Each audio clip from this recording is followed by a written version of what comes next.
Nalaglag yung aking basura.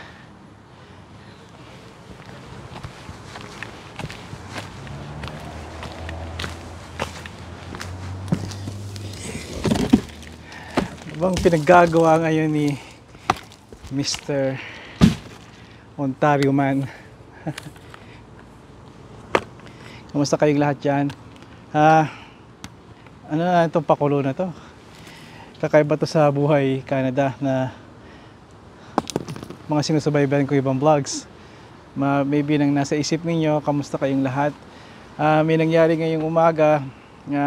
Doon kami sa kwarto ni Mrs. Nanonood ng movie.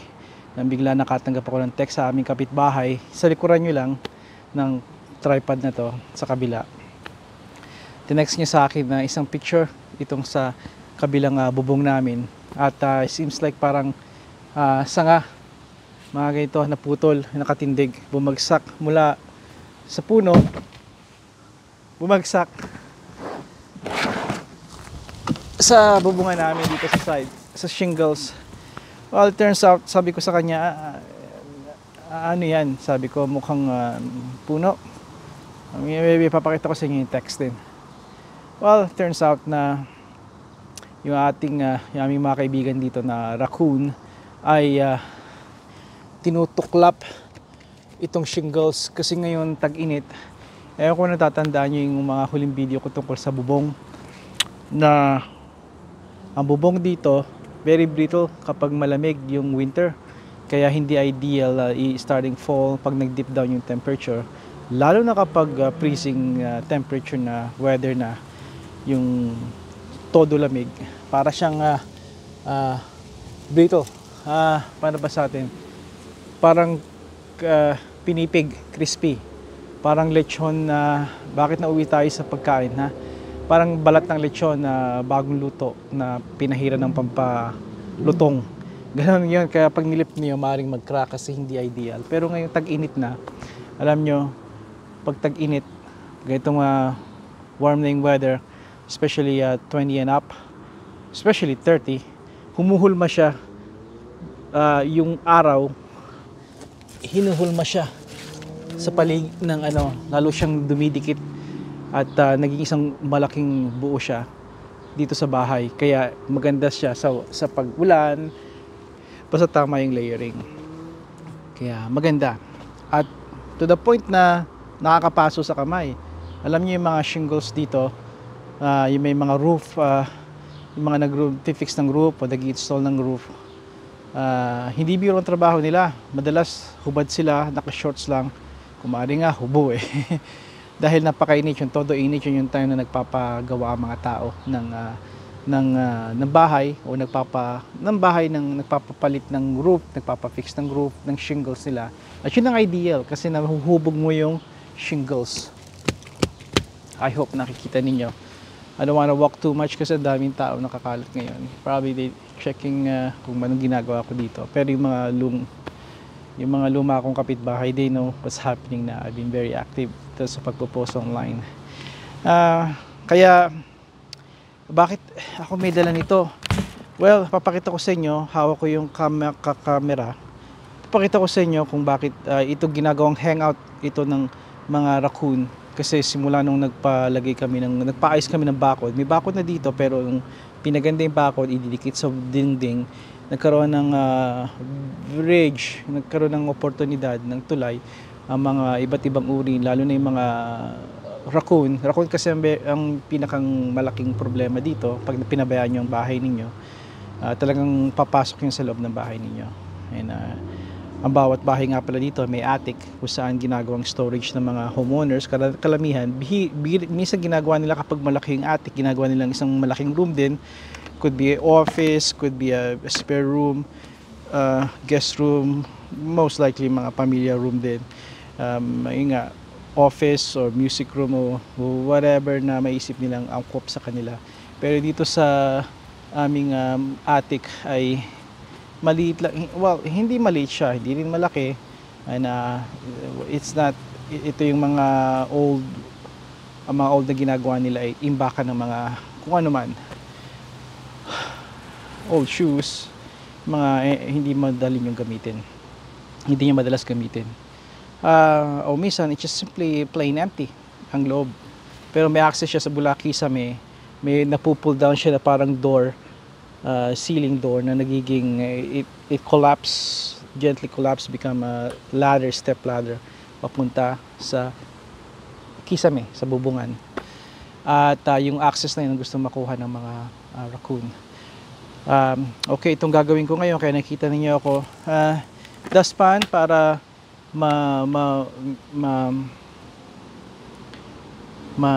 mawalis ko yung mga pupo nila, kasi yung pupo ng raccoon, you don't simply just keep in mind na meron silang parang mga parasite, yung mga worms, and hindi maganda talaga mahawakan kahit ano mga pupo, di ba? Unless even yung mga, I don't have problem touching those cow manures or sa mga kambing or ano, pero this contains parasite yung mga pupo nila. So imbes na i-blow ko ng leaf blower kung maaasahan, check out nga pala Toro. That's a very good powerful machine.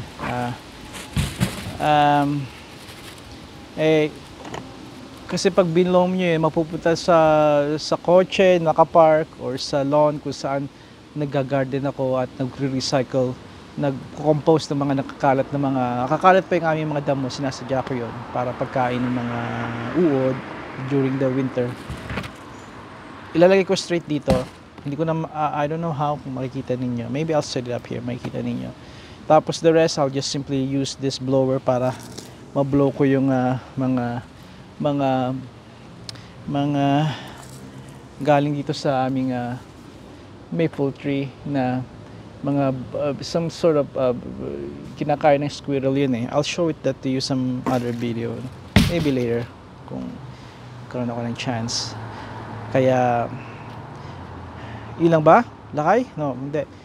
Nakita ng aming kapitbahay nga nung tinext ako na mayroong nilift nila yun, kasi napakadaling i-lift na ito ngayon, and nilift nila kasi I guess mating season na ngayon at they making babies and they want they need to find shelter.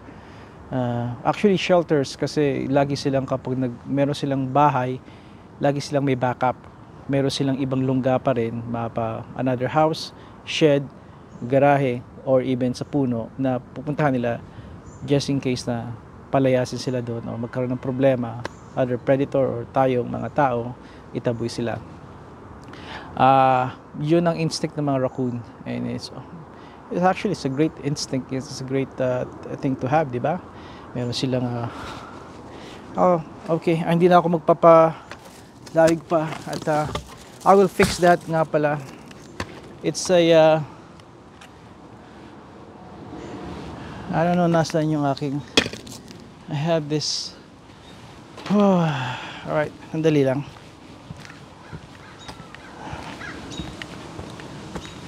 Now, let me show you. There. Kita nyo yan? That's the problem. Nakita yun ng aming kapitbahay na may bintana doon. And I will zoom. Kala nyo nilift ng hangin, pero nope, hangin is that hindi hangin ang may gawa nito, kundi silang mga raccoon, at they trying to gain access dito nga. Pag natuklap nila yan and may butas na yan, may mga protective barrier pa yan, or 2x2s or 4s, at doon sila nagpapasok. And once na may magawa nila yon, then you need to trap them, kasi mahirap silang i-chase around sa loob ng attic. Kaya yan ang gagawin ko, pero meron akong paraan para gawin yan. Pero sa ngayon, let's go and sweep yung side na yon. Show you. Okay. Ito yung, hindi ko madadala dyan yung aking basurahan kasi nakatilt lahat dito. May not seem na very steep, pero it is. And mas maganda dito sa area na to kung saan ako una nyo nakitang nag-video, kasi more for flat yung lugar dito. Pero dito, lahat angled, and in addition yung hangin, hindi maganda. Kaya, meron yang mga dumi. Let me show you para you get an idea. Oops, little tripod. nakikita nyo iba pasingtabi sa mga kumakain, you can skip this or pause this or kung ano man. Andyan siya, you get the idea. So may fresh pa nga dito, meaning kahapon lang nandito sila o kagabi. And they're working on may nakita pa ako isa dito let's see. There you go. If you look here, you see it's a little nakataas ng konti ito. So they're trying to pry this. Napakadali naman And there's another layer here. Pero with determination at patience na meron both ang mga raccoons. They can get access here kung easily get access kung pababayaan natin. Kaya sa inyo may mga bahay, teka, meron pa dito.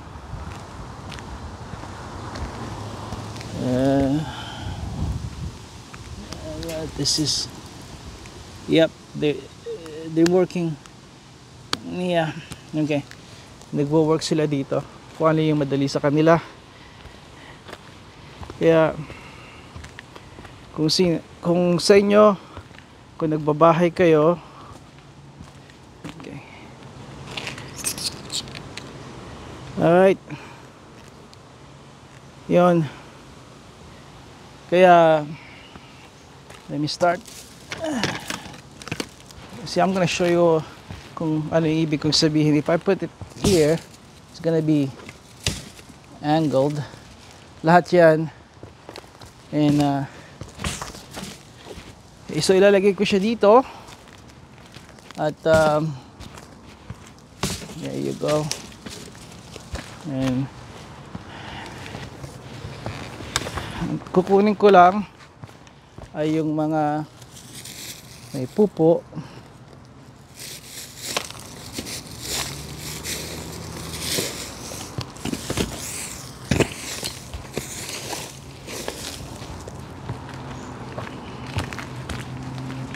No need to film this closely dahil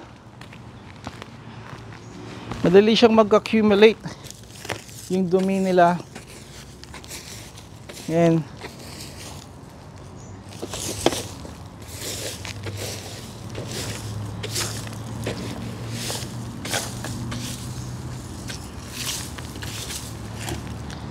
the rest kayang-kaya na ng leaf blower. Ito yung let's see. No, ay lalagay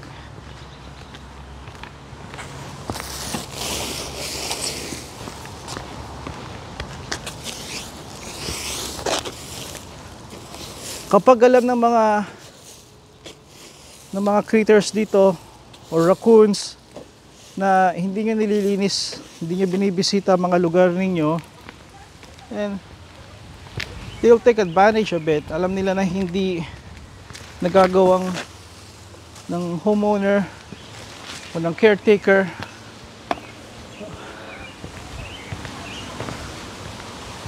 na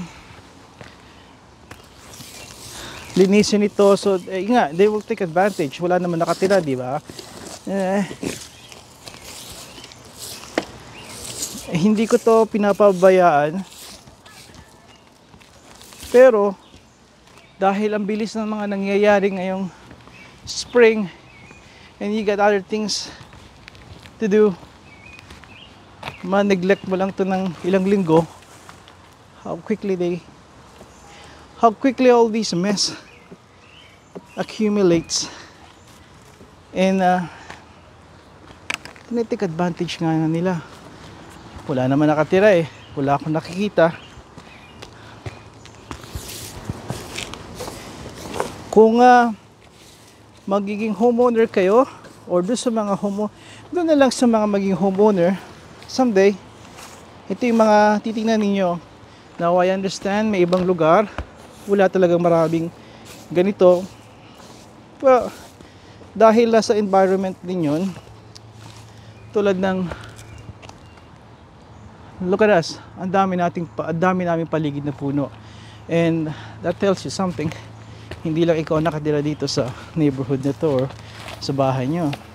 Sa paligid may squirrel, may daga, may chipmunks, may raccoon, may skunk, may possum, napakarami pa.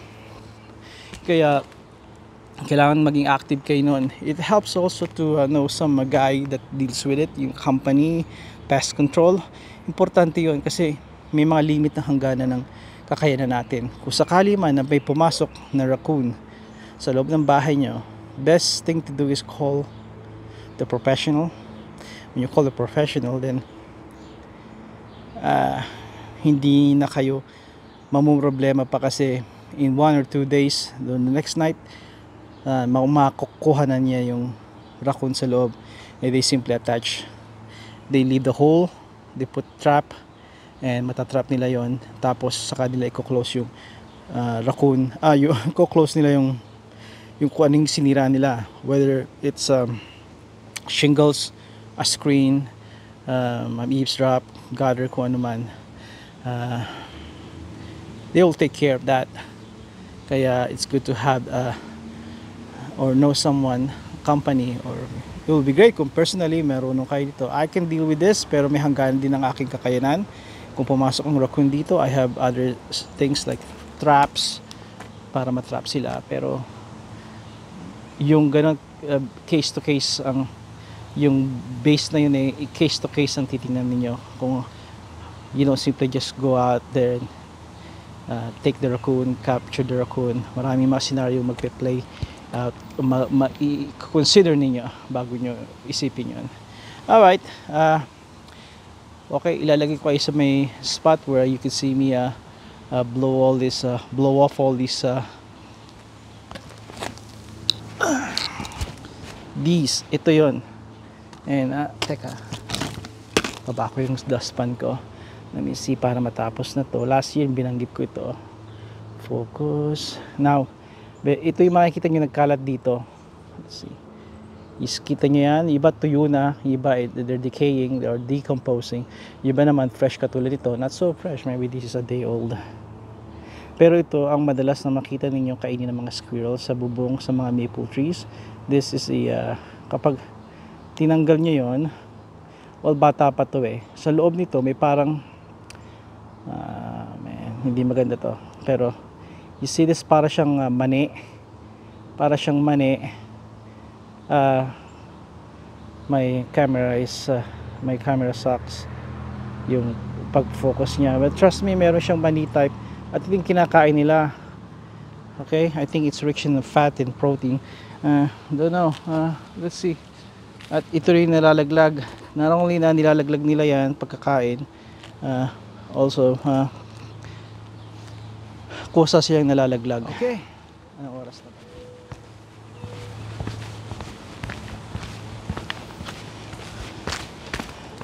Pag nagbo-blow kayo dito, kailangan hindi against kung saan yung tiklop ng shingles. Kung ang tiklop ng shingles nandito, you don't blow it towards it, otherwise mako-compromise yung nakadikit na siya kasi dahil sa init. Pero nga madali siyang matuklap kung lagi niya ng persa. Here we go.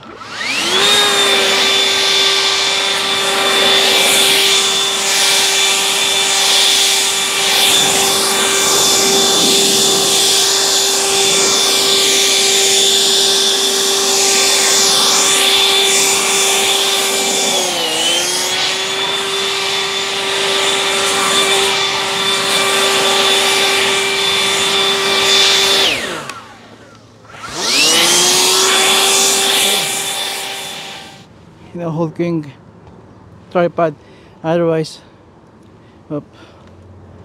babagsak siya.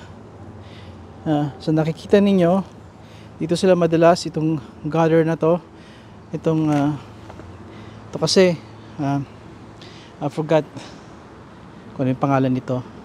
Roofers know this. It's like a butterfly. It's salaan. Ano ba yan? Kaya alam nyo, pag umulan ng malakas, because lalo na sa mga steeper roof, mabilis ang daloy ng tubig. Sometimes they shoot out, and they shoot out sa eavesdrop, sa rain gutter, di ba? And ito, instead na pagdaloy ng tubig dire-diretso siya doon lumampas, they kind of like go this way, na redivert siya dito papunta. It's a very simple ingenious method, paraan para hindi sumukso. Kasi pag madalas ang lakas ng alon ng tubig, patak ng tubig, minsan nanonood siya doon sa side ng kabila ng mga shingles, and that will result sa malaking leak sa loob. Ito nga pala yung garahe namin dito. Okay, let me do this ibang angle. Ito yung ginawa nila. As you can see, nag-lift itong ito yung mga hindi na to original, obviously. Itong kulay gray, ito yung ini-install ko, pinapatch ko, not every year but almost every year.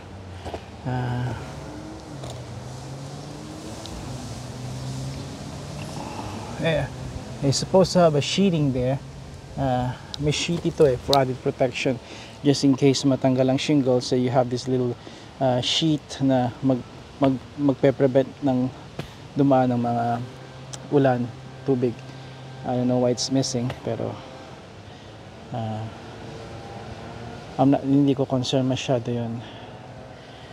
So ang gagawin ko na lang yan, ibababa ko yan, tapos I have an 1.25 roofing nails, and I will just hammer that down, make sure it's overlap para walang tulo. Overlap means kung magpapako kayo dito, a little tip, let's see, iba-iba nga pala ang style ng shingles. Yung nakuha kong grade as different, pero they don't matter that much. Kung ito, ang pako nito, kung ipapako nyo ito, ang pako nito nasa loob, natatakpan itong isang shingles. Ganun lang yun. Right there. I don't know if you could see that sa dulo ng aking kuko. Excuse my kuko. Ganun ang ginagawa pa naghahardin. But I'll clean that whenever I get the chance. Ito yung mga tinutuklap nila. It could be hangin. I don't want to blame the whole thing pag may tuklap sa squirrel or raccoon, pero sometimes this is hangin. You can see that's the nail. Yun ang gagawin ninyo. Ito'y part nitong shingles na nakalabas, tapos hammer that, tapos lalagyan ng isa. Kaya when you do shingles, you always start sa dulo, and then para takpan ninyo, and overlap means nakapatong hanggang work yourself. Shingles, patungan ninyo, tapos pako ulit sa pinagpatungan, ganon, pako, ganon, hanggang makarating nyo sa tuktok. Iba naman yung tuktok, lalagyan ninyo ng yung iba meron ng nag-circulate na air dito. I forgot the right term, pero dito wala. Pero I have all this ventilation here, which is great, maganda. You need nga pala those para hindi mag-init sa roof ninyo, sa kisame ninyo. Okay, ayan, pat it down, boom, tapos pako, and should be done. Tapos lalagyan ko ng ammonia. Yes, ammonia. Binigyan ako ng kapitbahay namin ng 1 gallon ammonia. That's not gonna be the permanent solution, pero it will at least they will leave this roof alone for I don't know, for a week or 2, depende kung nagulan, madaling mawala yung bisa ng ammonia at saka sa araw. Pero there's a quick solution. Let me go and see what I can do here para sa inyo. I gotta go back there. Nandun yung aking roofing nails, tapos yung aking pry bar. Yeah, I'm gonna use the old-fashioned, not even for the roof, pry bar. Pero that's all I got for now ng mga tools. Alright, stay tuned.